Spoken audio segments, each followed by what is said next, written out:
So this is like my biggest fear as an Xbox fan, and you guys may agree, you may not agree, you may think maybe I'm being a little bit over dramatic. For me, I feel like some people might come to the realization of what's going on a little bit too late. Because what we're starting to see is Microsoft really kind of pulling away from the console base. Whenever you hear Satya Nadella or Phil Spencer talk, it's usually about, they had growth factors on PC, or, they had some growth in cloud gaming. They never talk about the console at all anymore, unless somebody brings it up in an interview with Phil Spencer, and he'll be like, yeah, of course we're going to do consoles, of course we're going to keep doing those. That's like the unfortunate kind of side effect and situation that we're in right at this moment. But, at the end of the day, I'm not crazy for thinking the way that I think, because obviously, I've been gaming for a long time. I've seen companies come and go, like I was there when when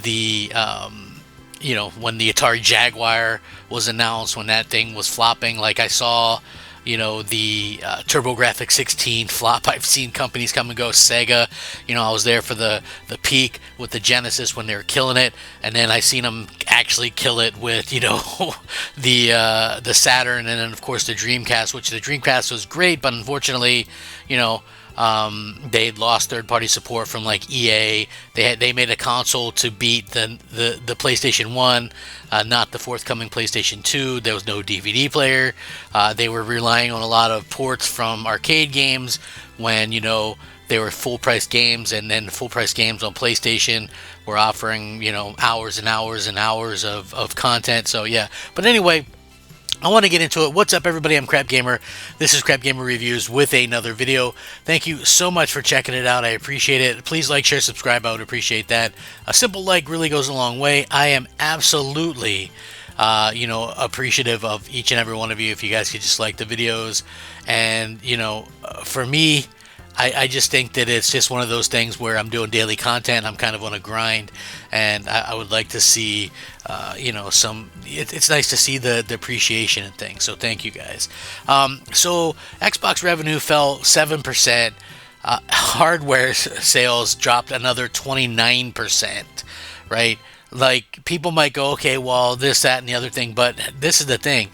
Hardware revenue falling 30% each quarter, year after year after year. I mean, eventually you're down in a hole that you can't really get out of. So the division generated 6.6 billion in revenue during the 3 months ending December 31st, 2024, which was down half a billion plus year over year.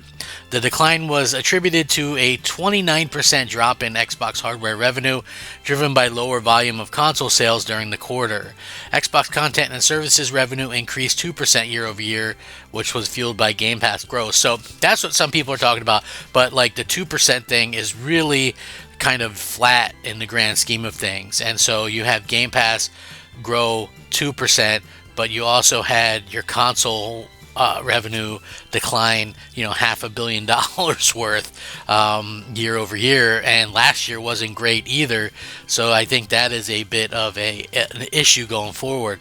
Microsoft completed its acquisition of Activision Blizzard in October of 2023. Now, in the process of taking over ownership franchises including Call of Duty, World of Warcraft, Diablo, and Overwatch. That was followed by a significant rise in sales for its gaming divisions during quarter 2 last year, as well as the following 3 quarters. The 3 months ended in December 2024 marked the first time it has been possible to compare quarters since the completion of the Activision deal, and we see that, since they've had the full year, they actually went down year over year. Microsoft will hold its quarter 2 conference call when CEO Satya Nadella will offer more insight into the division's performance, and the company will provide guidance for quarter 3. He actually ran through Xbox division's quarterly highlights during the company earnings call, saying, and I quote, "We're focused on improving the profitability of the business in order to position it for long-term growth driven by higher margin content and platform services, and we're delivering on this plan." He claimed that Black Ops 6 enjoyed a record-breaking launch quarter as it topped software sales on both Xbox and PlayStation, also saying that Indiana Jones in a Great Circle has attracted over 4 million players since its release in December. We also continue to see strong momentum for Xbox Cloud Gaming with a record 140 million hours streamed this quarter. All up, Game Pass set a new quarterly record for revenue and grew its PC subscriber base by over 30% as we focus on driving fully paid subscribers. Now, here's the thing, right? Like, I'm not like a stranger to, like business speak and things like that. When you look at how these things are kind of structured, how the things are kind of happening, it's really not like as good as it seems, in my opinion anyway, some of this stuff, because we don't have anything to really go by. So when you go, okay, Black Ops 6 enjoyed a record-breaking launch quarter, what does that mean? Is he talking about players? Is he talking about sales? Like we heard when Modern Warfare 2 launched a couple years ago that they did over $1 billion in sales the first like week or whatever. Like, we haven't heard anything like that with this. The other thing is Indiana Jones is the best Xbox game that Microsoft has put out in a long, long time.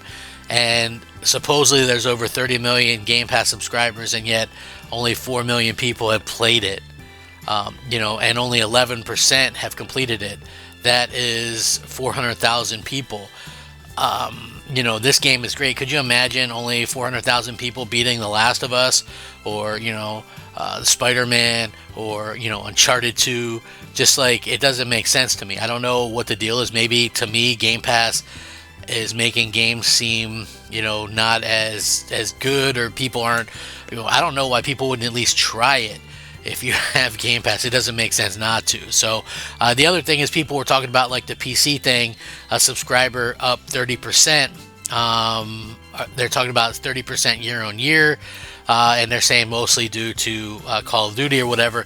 But what was the number of PC Game Pass subscribers? Like, we don't have that number, so it's kind of weird.